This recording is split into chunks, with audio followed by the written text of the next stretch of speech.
Pour sa 4e édition, l'Enduro des Sables a dimanche dernier réuni une participation record. Plus de 1000 engagés ont fait du Touquet ce week-end-là, la capitale mondiale de la moto tout-terrain. Très très gros succès, vous voyez la foule ici sur le Touquet, puis alors une course toujours magnifique, extraordinaire. Des bouchons, il y en a eu quelques-uns, mais grâce au nouveau tracé de la course, tout s'est déroulé de manière acceptable.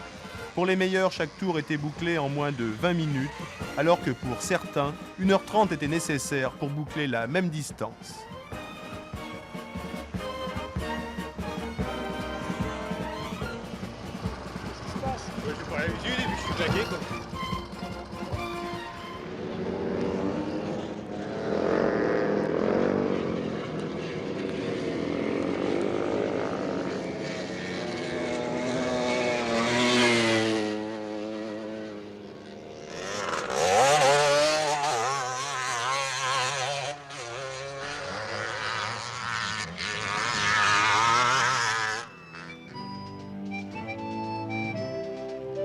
Pratiquement tous les importateurs avaient engagé une équipe officielle.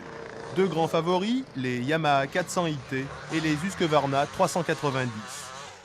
Serge Bakou sur Yamaha prend la tête. Malheureusement, il va chuter, se faire doubler et miraculeusement se retrouver en tête quelques instants plus tard.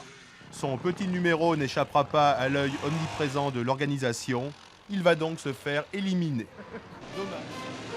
Ils étaient à peine plus de 200 pour prendre, je dirais même voler le départ de la deuxième manche. La foule avait envahi la plage, le service d'ordre s'était révélé insuffisant. La mer non seulement ne s'était pas retirée, mais continuait à monter. C'est une obligation, qu'est-ce que vous voulez? Ils veulent le tuer, notre enduro, une si belle épreuve. Il n'y a même pas eu de départ. Au niveau sportif, c'est pas possible, je ne peux pas admettre ça.